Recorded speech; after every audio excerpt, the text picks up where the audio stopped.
fucking metal show. Welcome to Big Beats fucking metal show. Yo, what up, boys, and welcome back to Big Pete's Metal Show. And if you're watching this Friday, I just recorded this right after I did the Machine Head album review. Yeah, I'm still pissed about this. So I just wanted to point it out that I do change my clothes because I set these videos a day apart. Anyway, fuck you. Let's stop talking about garbage and let's start talking about cool shit. That's right, we're counting down the top 10 albums from 1986. And if you know your metal, you know 1986 was a dank fucking year. Lots of good shit. Lots of good shit. Now let's just jump right into this list. And number 10, I have Metal Church The Dark. Second album, and last until the late 90s. Album featuring David Wayne on vocals.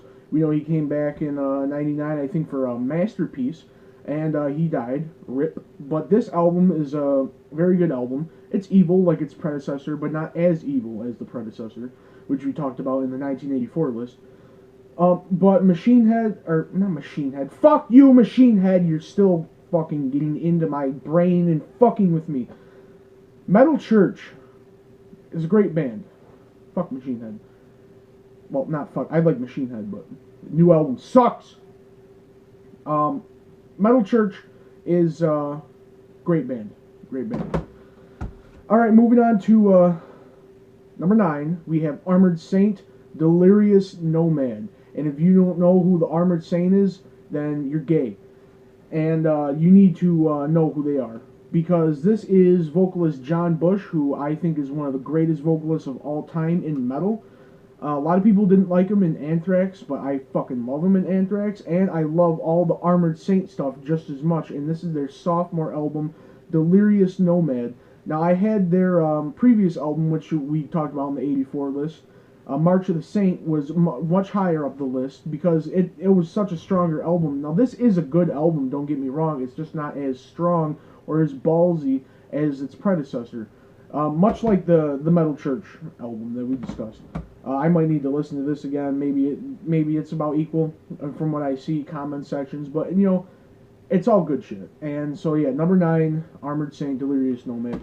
Coming in at number 8, we have the debut album by alcoholic German thrashers Tankard. Yep, we got Empty Tankard on this one. And this album is number 8 on my list. It's a great album, and it's really punk influenced, you can tell, and very horror influenced, and which is why the title is Zombie Attack. And they just remastered these a couple months ago. I got all the remasters. I'm getting the new ones too. Yeah, but they did a few more remasters. I'll be getting all those as well. And yeah, great album, thrashy, punky, good stuff. And these guys were all like 18 when they recorded this, so mad respect. Number 7, I have Flotsam and Jetsam, Doomsday for the Deceiver. And this album is a straight up epic thrashterpiece, if that's even a word. It's not.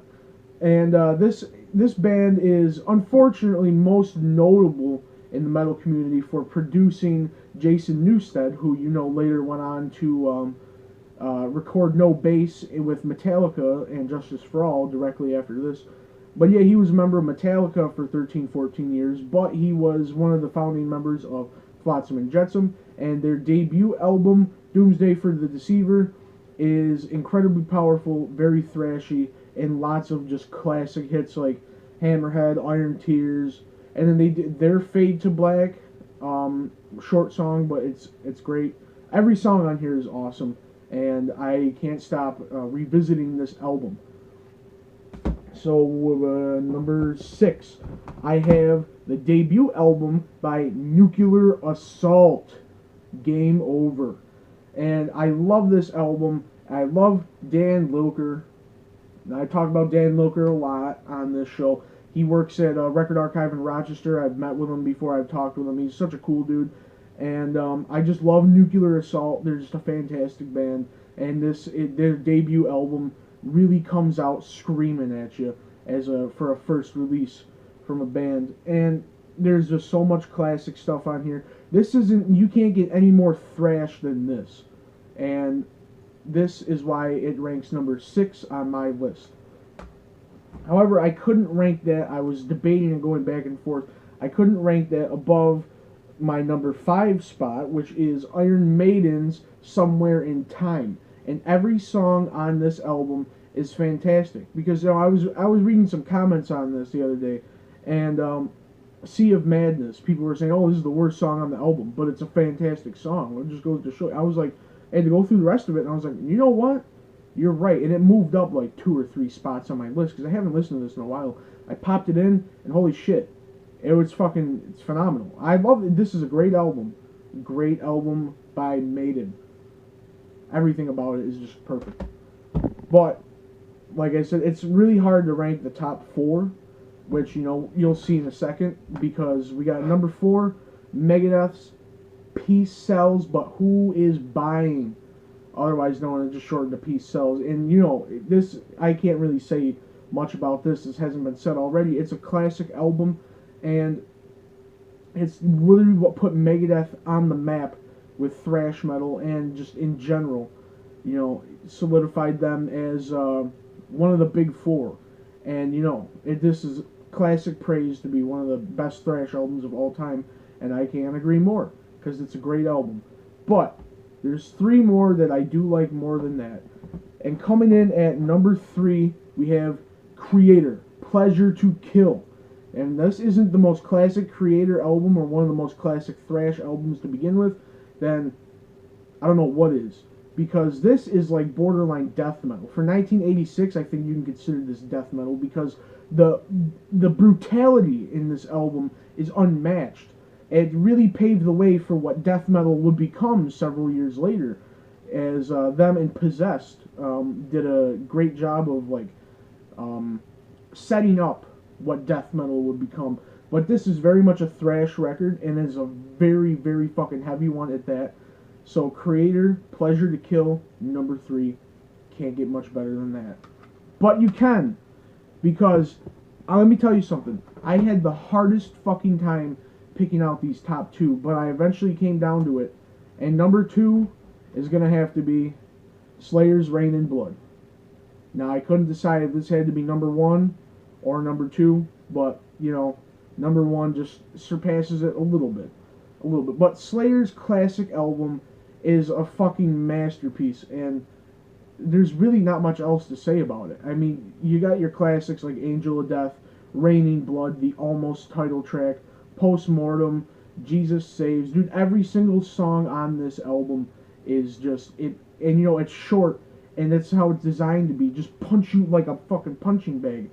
That's what listening to this feels like. And this is thrash. This is the very definition of thrash metal.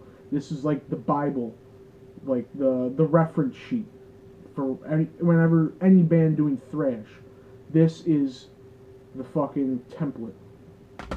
Number 1, if it wasn't obvious enough, we have Metallica's Master of Puppets, and I can't really, like I said with some of these other albums, there's really nothing else for me to say that hasn't already been said.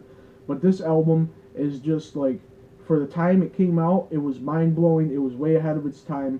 And this album is not just thrash. It's very much rooted in thrash metal, but it's like to a whole nother level. It's just outstanding.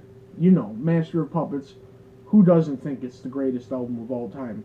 I don't think it is, but definitely the best album of 1986. So that's it for my list. I'll see you guys next time. Keep it metal and stay brutal.